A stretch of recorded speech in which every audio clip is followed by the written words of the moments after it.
Bom dia, tudo bem? A mensagem que Deus colocou para mim hoje, ela diz assim: quando servimos ao Senhor, junto com os problemas, sempre vem também as soluções. Senhor, tende misericórdia de nós. Perdoa, Pai, todos os nossos pecados. Livra-nos de todo o mal. Nos afasta de tudo aquilo que não vem de Ti. Nós agradecemos, Senhor, por mais esse dia, pelo alimento, pela palavra, pela presença.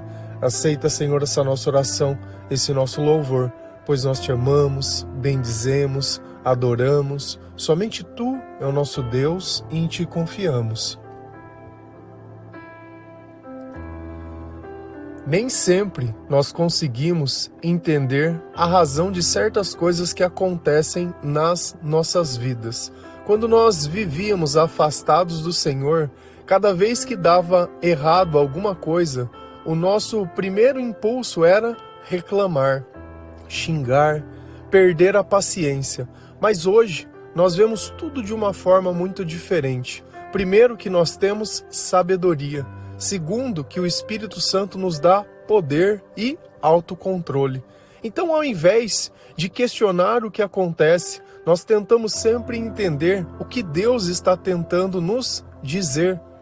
E através disso, nosso coração se tranquiliza e a solução ela salta aos nossos olhos. Nós não vivemos mais desesperados. Dentro da nossa mente já não existe mais aquele turbilhão de passado que fica gritando, comparando e dizendo: olha, isso já aconteceu, isso sempre vai ser assim, e nós não perdemos mais a paciência.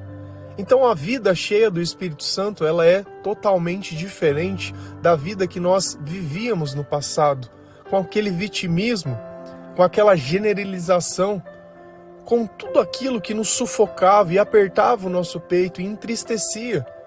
Quantas vezes nós não choramos apenas de lembrar de algo? Será que aquilo ainda não continua machucando hoje? Você já apresentou essas coisas ao Senhor em oração, não pedindo para que Deus tomasse uma providência, que Ele fosse o juiz, mas entendesse realmente qual foi o seu papel em tudo aquilo? Porque é fácil parecer a vítima quando a outra pessoa não teve nem a chance de se defender. Nós não conhecemos a história completa.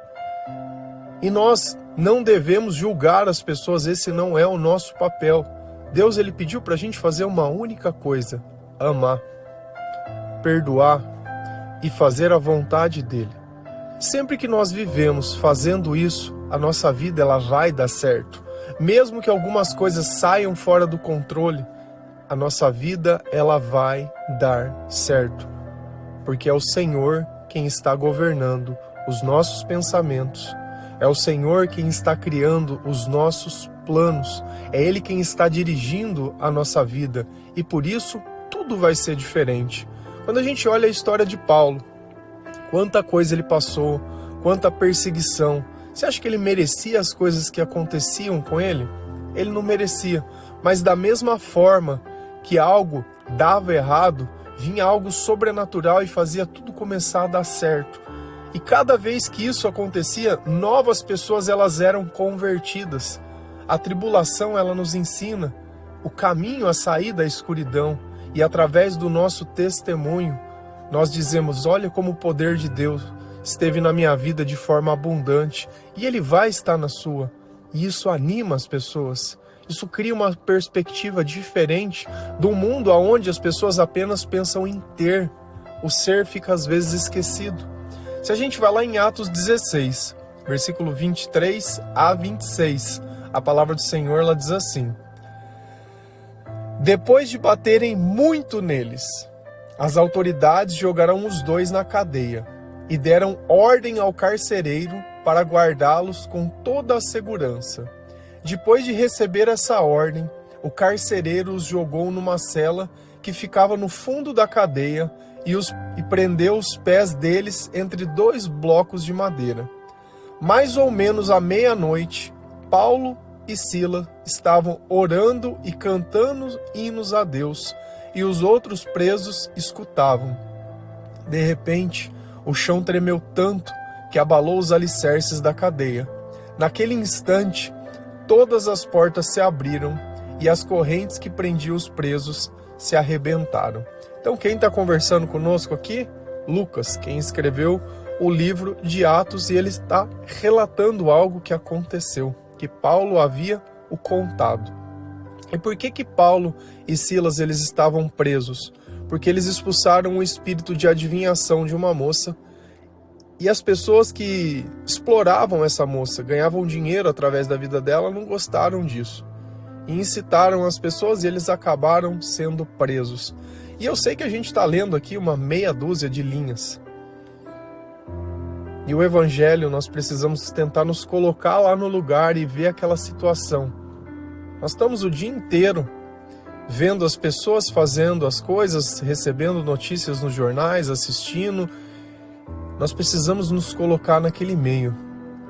Olha como a palavra ela começa dizendo: o que eles estavam fazendo primeiro?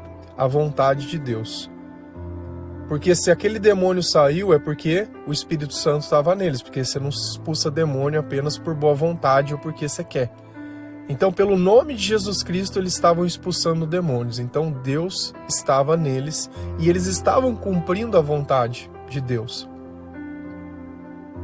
Só que veio uma consequência. Poxa, depois de baterem muito neles, eles cumpriram a vontade de Deus e o que eles receberam? Foi a glória? Foi a fama? Não. O que eles receberam? Porrada. Depois de baterem muito neles, as autoridades jogaram os dois na cadeia. Eles já não tinham a quem recorrer, eles já não tinham o que fazer, eles estavam cumprindo a vontade de Deus e veio as consequências. Você no lugar deles, você continuaria pregando essa mensagem? Você não suporta a opinião das pessoas. Você não suporta colocar o nome de Jesus na internet porque você tem medo do que os outros vão falar. Você suportaria apanhar por Cristo? Apanhar por fazer a vontade de Deus? Ser jogado dentro de uma cadeia por obedecer o que o Espírito Santo colocava dentro do teu coração? Ou esse não é o evangelho que você quer viver? A pergunta é: qual evangelho nós vivemos? Aqueles que nós temos vergonha de Jesus? Aqueles que nós obedecemos Jesus até certo ponto? Eu vou falar com um estranho, não vou. Essa pessoa não merece. Essa eu não vou perdoar. Esse é o evangelho? Essa é a salvação que você espera? Servindo Jesus dessa forma? E deram ordem ao carcereiro para guardá-los com toda a segurança. Como você estaria nesse momento? Você estava ali porque até então estava tudo bem, estava ali pregando, o povo estava se convertendo, tinha gente sendo curada, isso, até que as coisas elas saíram de controle. Quando você se vê, tem alguém te obrigando aí dentro de uma cela, observando, vendo, olhando. Qual seria a reação de Paulo com Silas? O que você estaria falando se você estivesse com teu amigo junto? Poxa, eu acho que nós não devia ter feito isso, eu acho que nós passamos do ponto, eu acho que foi demais, eu acho que eu não devia ter falado. Será que eles ficaram com dúvida dentro do coração deles enquanto tudo acontecia? Depois de receber essa ordem, o carcereiro os jogou numa cela que ficava no fundo da cadeia e prendeu os pés deles entre dois blocos de madeira. Então olha a cena. Você já tinha acabado de apanhar, você está sendo obrigado a ir lá no fundo da cadeia. Imagina você entrando dentro daquele corredor, onde outros presos deviam estar ali. Aquela era a vida deles, mas eles sabiam porque eles estavam ali, porque eles tinham feito alguma coisa que não era certo. E aqueles dois homens entrando, depois de surrado, sendo jogado lá no fundo. Será que eles ficaram se perguntando, querendo saber o que tinha acontecido ou não? Porque nós somos assim. Quando sobra tempo, sobra curiosidade. Nós somos curiosos, quero saber de tudo. Não suporto ficar sem saber o fim da novela, o fim do filme, o fim da história. Se alguém me fala que vai contar alguma coisa, tem que contar agora, senão eu não aguento, eu sou muito ansioso. Cara, pra mim, se uma pessoa falar assim, olha, eu preciso te contar alguma coisa. Se não contou agora, é melhor que nem conta. E não porque eu tenha desinteresse, é porque Deus ele não trabalha dessa forma. Deus ele tem uma diferença do diabo. O diabo gera curiosidade. Se você ler a Bíblia inteira, Deus sempre disse, eu vou fazer isso. Eu vou fazer aquilo. E lá na frente aquilo acontecia. O diabo, como ele não pode fazer nada, ele tem que gerar expectativa. Deus não. Deus ele conta um absurdo, que naquele momento parece impossível, para ver o tamanho da tua fé e o quanto você ora por aquilo. Então estavam os dois, não só apanharam, não só estava na última cela, mas também tiveram o quê? Os seus pés presos em 2 blocos de madeira. E se você estivesse lá? Qual seria a primeira fala? Qual seria a primeira conversa? Qual seria o comportamento? E aqui diz muito de como nós reagimos diante às situações na nossa vida. É reclamando, é orando, é louvando. Como você se comporta no meio da tribulação. Mais ou menos à meia-noite, Paulo e Silas estavam orando e cantando hinos a Deus e os outros presos escutavam. Você imagina na cabeça dessas outras pessoas como eles estavam bugados. Você imagina na cabeça do guarda que ele estava tentando fazer mal, que eles estavam tentando calar Cristo. A perseguição era para calar Cristo, era para não falar de Jesus Cristo.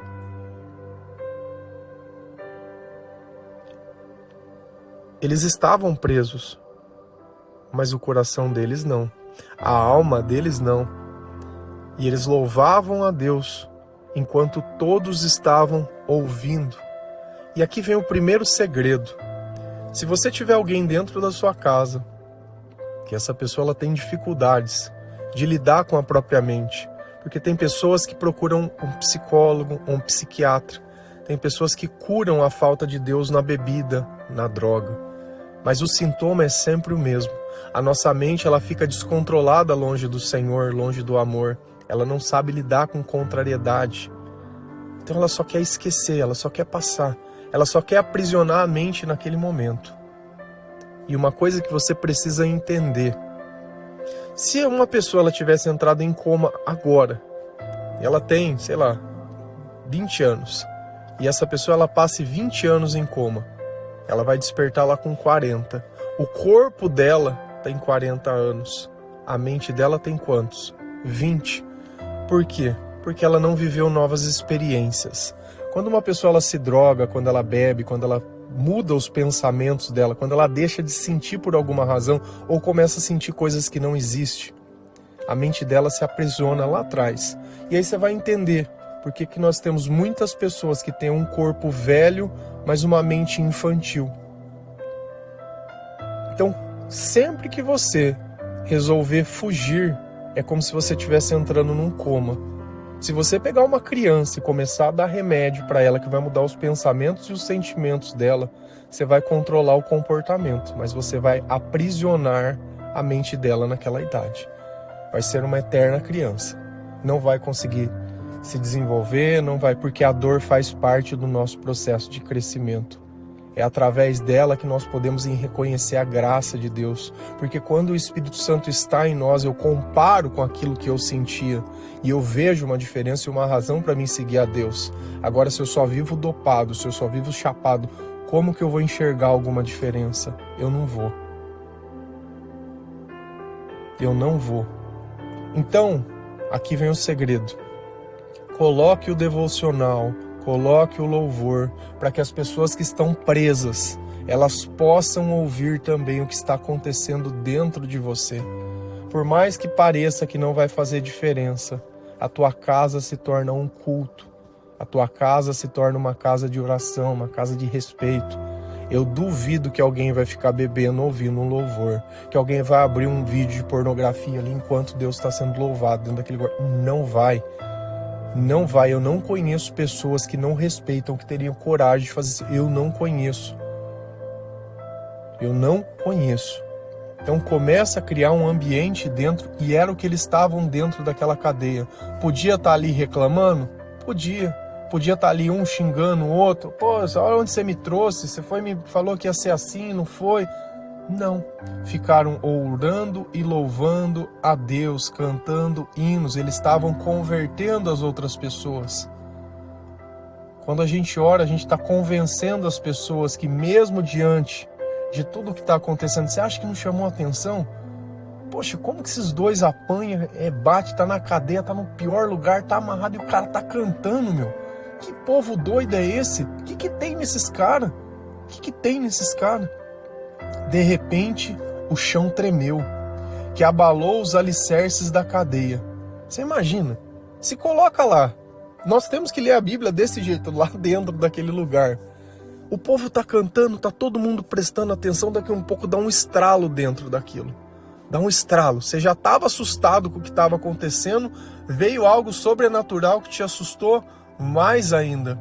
Naquele instante, todas as portas se abriram e as correntes que prendiam os presos se arrebentaram. Tinha um problema, Deus arrumou a solução. Tinha um problema, Deus arrumou a solução. Porque ao invés deles reclamarem, ao invés deles tentarem eles mesmos resolver o problema, ficar puxando a corrente, tentando tirar a mão, tentando fazer... Não. Deus foi lá e fez o sobrenatural. E se a gente continua lendo essa passagem, você vai ver que existia uma razão, o carcereiro. Porque o carcereiro, quando viu que isso aconteceu, ele achou que todo mundo tinha fugido. Então qual foi a solução dele? Eu vou tirar minha própria vida. E nisso Paulo sai e vê. Ele fala, não, nós estamos todos aqui, fica tranquilo. E o carcereiro pergunta, como posso fazer para ser salvo? E aí começou o diálogo, porque ele viu um comportamento de cristão neles. E a palavra vai seguindo e discorrendo, resumo final. Eles cuidam das feridas, a família do carcereiro cuida das feridas, eles são convertidos. Convertidos não, eles recebem o Espírito Santo, eles são batizados. E tem uma mudança de vida. Para isso serve a dificuldade, para que o testemunho possa trazer salvação para nossa casa. Agora, se você ao invés de louvar a Deus só reclama, só busca a solução do mundo, como é que os problemas eles podem se tornar milagres? Se para você ou Deus faz na hora que você quer, do jeito que você quer, ou o louvor vai parar. Nós temos que acostumar com isso. Nós temos que conseguir perceber aonde está o poder de Deus. Uma coisa que nós sabemos é que ninguém sai dessa vida vivo. Não do jeito que nós imaginamos. Nós vamos existir de outra forma e essa é a garantia. E nós estamos aqui para quê? Para cumprir um propósito para Deus. Porque nós temos um chamado. Quando nós vivemos longe de Deus, nossos sentimentos eles ficam descontrolados. Quando nós vivemos perto de Deus, tudo é amor. Tudo é perdão, tudo é misericórdia. E agora, quando a gente lê as outras cartas, fica mais fácil entender o que Paulo pensava e o que Paulo sentia e por que ele se comportava dessa maneira. Porque ele acreditava em algo. E que algo era esse? Se a gente vai lá em 2 Coríntios 4, versículo 14, 16 a 18, a palavra do Senhor ela diz assim: Pois sabemos que Deus, que ressuscitou o Senhor Jesus, também nos ressuscitará com Ele e nos levará junto com vocês até a presença dEle. Por isso, nunca ficamos desanimados. Mesmo que o nosso corpo vá se gastando, o nosso espírito vai se renovando dia a dia.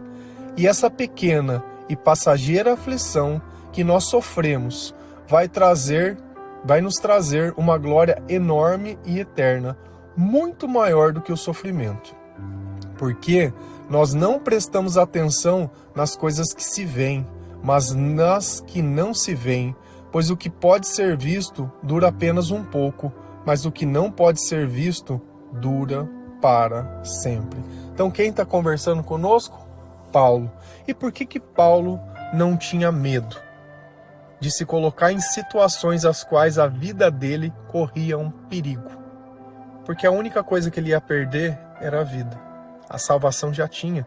Ele sabia que ele seria ressuscitado, pois sabemos que Deus, que ressuscitou o Senhor Jesus, ele cria na ressurreição de Cristo. Por quê? Porque isso é um fato, não é uma imaginação e não é uma história. Ele não estava vendo aqueles milagres, os demônios não estavam sendo expulsos, as pessoas não estavam sendo curadas, o cego não estava voltando a ver. Isso não era uma história, era um fato. Era um fato. E ninguém se colocaria em tantas situações de riscos se algo não tivesse acontecido de sobrenatural. Então ele acreditava nisso. Também nos ressuscitará com ele e nos levará junto com vocês até a presença dele. Então para ele era mais importante que servir a Deus que proteger a própria vida. Porque ele acreditava na ressurreição. Ele acreditava que ele tinha um chamado, ele acreditava que ele tinha um propósito. Por isso que ele não tinha medo de se colocar nessas situações. E aí ele vai contar mais alguma coisa. Por isso, nunca ficamos desanimados. Porque ele sabia que os olhos dele estavam fixos em algo que ninguém poderia tirar. Somente ele.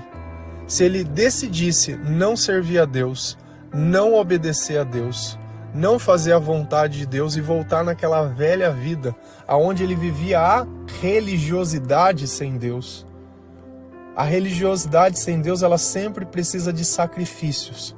Se a gente olha lá atrás, no Antigo Testamento, o tempo todo eles ficavam oferecendo sacrifícios.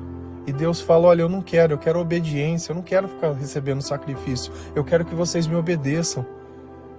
Eu quero que vocês façam aquilo que é certo. Não que vocês vivam em arrependimento, vivam me trazendo as coisas. Não é isso que me alegra. Não é sobre isso que nós estamos falando. Está desanimado? Talvez o teu interesse não esteja no Senhor. Porque se você estiver fazendo a vontade de Deus independente, o Senhor vai estar com você. E o que Jesus falava? Vinde a mim, todos que estáis cansados e sobrecarregados, e eu vos aliviarei. Então, se está cansado, é porque Jesus não está aliviando. Se não está cansado, Jesus está aliviando. Se Jesus está aliviando, Jesus está perto. Se Jesus está perto, é porque nós estamos fazendo a vontade de Deus. Mesmo que o nosso corpo vá se gastando, o nosso espírito vai se renovando dia a dia. Então aqui existe um processo inverso. Que processo é esse? Nós sabemos que cada dia que passa é um dia a menos que nós temos para estar vivos. No nosso espírito, a conta é ao contrário. Cada dia que passa que nós estamos na presença de Deus, mais nós vamos ganhando isso para nós. Enquanto o dia, na nossa vida, o tempo a gente perde, no espírito a gente ganha. Então, enquanto o corpo dele estava se gastando, o espírito dele estava fazendo o quê? Se renovando todos os dias. Porque ele procurava servir a Deus todos os dias. Por que que nós falamos? Leia a palavra de Deus todos os dias, de forma contínua, não ficar rifando. Para que o nosso espírito ele vá se renovando, para que o Senhor possa falar, para que eu possa entender a história como um todo, para que eu pare de olhar a Deus como um gênio da lâmpada, que vai estar ali para satisfazer os desejos dessa vida. Paulo queria a eternidade, ele queria a ressurreição.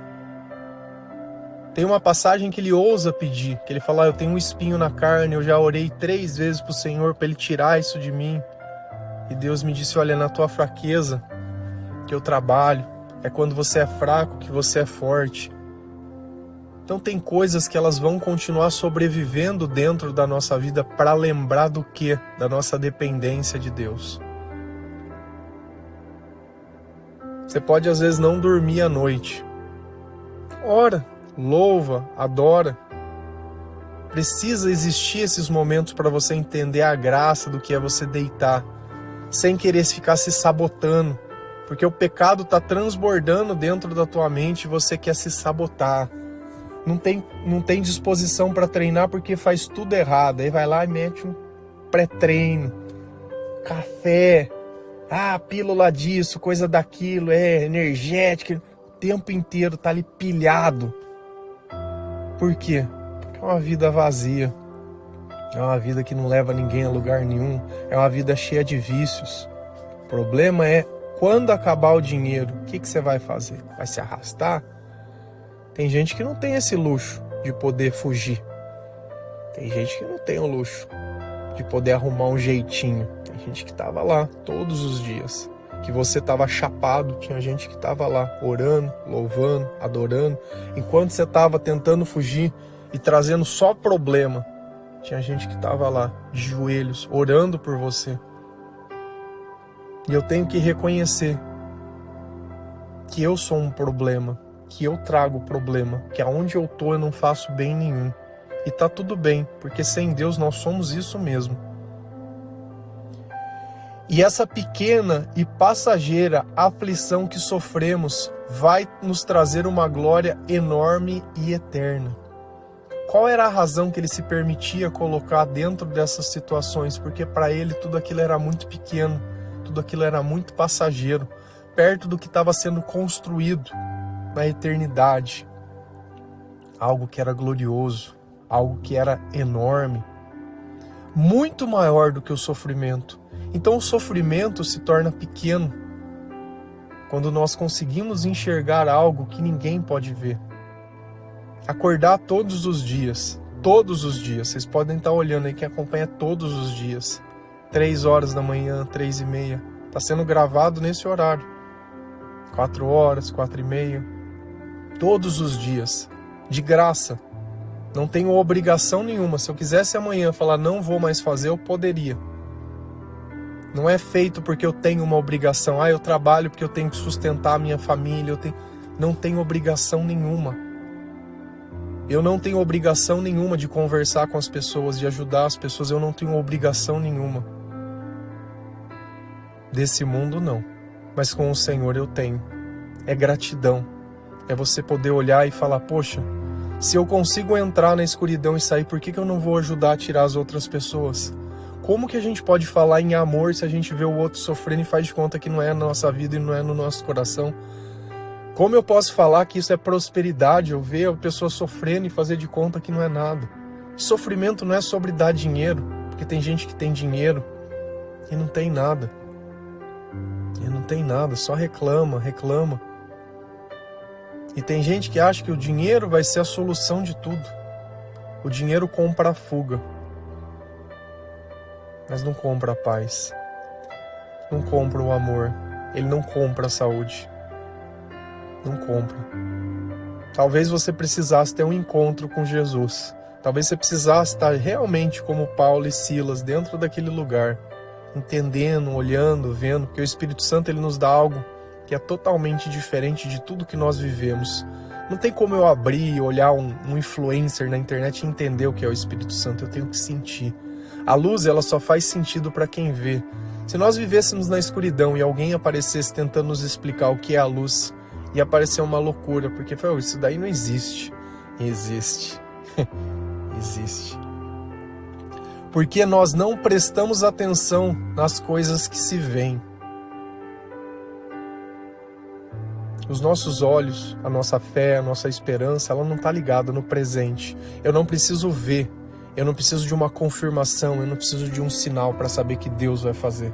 Se Deus ele me disse, se ele já colocou dentro do meu coração, isso é o suficiente. Eu não preciso da aprovação das pessoas, eu não preciso que ninguém venha e me diga que é certo, como eu devo fazer, nem nada. Eu faço o que eu sinto. Porque se tem dado certo, é porque eu faço aquilo que Deus quer. Mas na nossa cabeça o dar certo tem milhões de seguidores, muitas pessoas.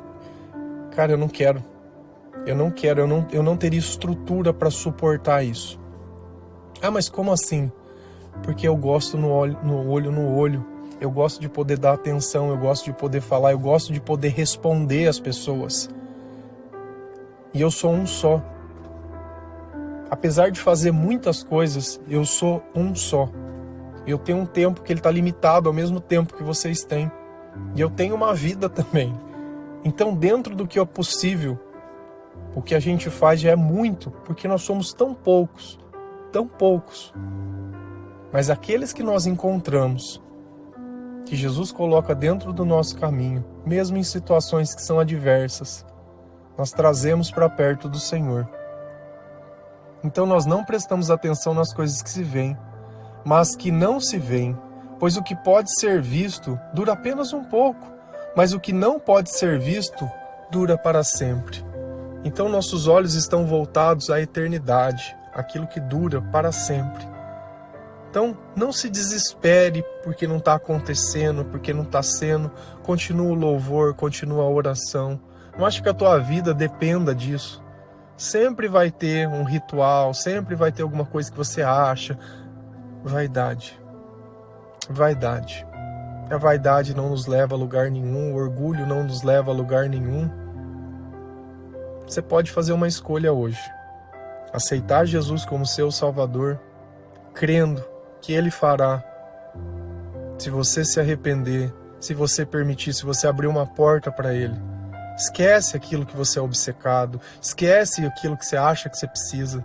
Você já teve tudo e hoje não tem nada. Mas é melhor ter tudo, aquilo que Deus nos dá, do que ter tudo que o mundo dá. Porque o que o mundo dá custa a nossa alma. E o que Deus nos dá nos leva à eternidade. Amém? Que Deus abençoe cada um de vocês, que o Senhor lhe possa tocar o teu coração, que essa palavra ela possa entrar dentro da tua alma, dentro dos teus pensamentos, que você possa chorar sim, mas que sejam as suas últimas lágrimas. Nós precisamos começar a fechar as portas, fechar aquela porta do passado e preservar somente o que é eterno dentro de nós. Amém? Que Deus abençoe cada um de vocês. Feliz a nação cujo Deus é o Senhor. Um bom dia.